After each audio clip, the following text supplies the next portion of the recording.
To the situation in Niger now. A coup carried out by the Presidential Guard last Wednesday has now led to West African leaders threatening military action if the group doesn't hand back power within a week.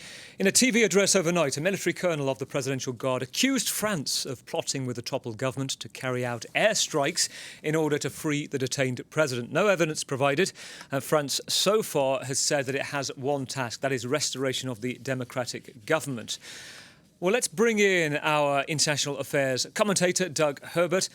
Doug, we've had the West African leaders meeting, the ECOWAS group, 15 countries. They are saying 7 days and there'll be military action if you don't restore the government. Give us a sense of why they've decided that. What's the question here? The question is, does this coup have staying power?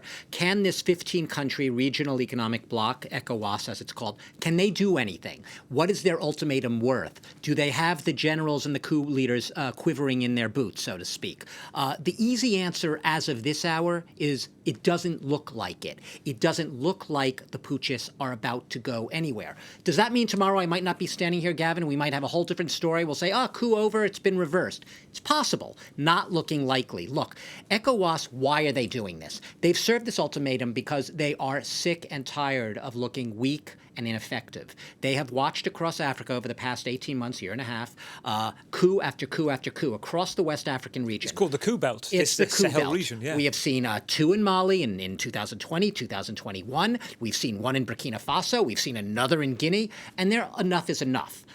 Basically, they want to draw a line. Draw a line, first of all, because they want to sort of restore credibility and embattled democracy. They want to restore some sort of democratic institution across this region. At least Niger is a linchpin here, but also their own credibility. If they don't do anything, they're seen as a complete puny weakling that their word is worth nothing. So their own credibility is at stake, as well as the democratic credibility, as they see it, of the entire region.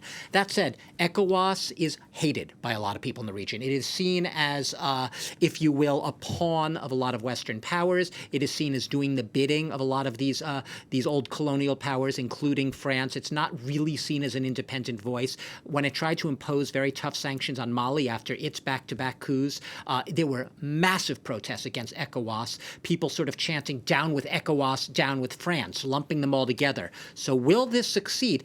My sense is that military intervention is a threat. That's a long shot from where we stand today. Could it happen? Sure. They're probably going to have to try to negotiate to find some sort of alternative pathway here. That is some way of not alienating the populations across the region already pitched against them. And by putting in even further sanctions, let alone military intervention, you're going to push that population possibly closer to Yevgeny Prigozhin and to Russia. Well, here's the thing. You have the Chad president at the moment mediating. He's already spoken to Abdurrahman Tiani. Tiani has said so far, the Presidential Guard leader, the self-declared ruler, are not interested. You have the people on the streets that were listening to our correspondent in Niamey in the capital saying they seem ambivalent. What's your take? And remember, I'll add to that the fact that outside of Niamey itself, where we've had those very powerful images over the weekend of the French embassy being attacked, windows being broken, Russian flags being waved in the streets, outside the capital, there are several regions where there were actually some, rallies, limited and not so limited, in support of the deposed president, Mohamed Bazoum. So it's not a monolithic picture. You can't just say, all of Niger is now supporting the putschists and they've all turned against Bazoum. It's a patchwork. It's a mosaic of different allegiances and affiliations. So it gives a misleading picture to just look at the capital. But at the same time, the mood has been an erosion of trust in general against the state institutions, against these leaders seen as elites doing the bidding of the West, especially the colonial enemy France. And people have been turning against them. And the risk here is that the mood is anti-West, anti-France. And even though Russia is technically trying to play it right now very cool and actually calling for a restoration, all sides to show restraint. The Kremlin has been very restrained in its official communiques. We have Yevgeny Prigozhin, the Wagner leader. He's been very prominent, making it clear that Wagner is very there and present and ready to go in Africa. So the thing is, the mood of the population can be much more pro-Russian now, and the putsch leaders know that. While there is going to be frantic negotiations and mediations, Gavin, in the next days ahead, absolutely. While this could still be reversed, sure.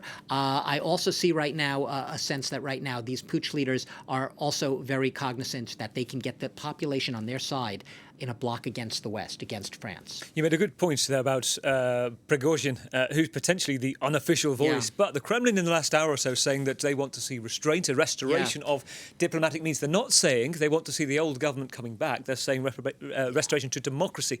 Who has got the most to lose here if the military junta stay on? Well, obviously, the most to lose are a lot of the Western powers and plus the democratically elected presidents who've been deposed across the region because they will no longer be in control. You will have juntas, basically undemocratically elected military juntas, all in power. Maybe they'll end up cooperating with each other against terrorists very effectively. Who knows? But at the end of the day, you won't have those democratic institutions with the burnish of democracy, at least, operating in the region. France stands a lot to use. The U.S. does have 1,100 soldiers and some drone bases that it's used to conduct operations against militants, jihadist militants in the region.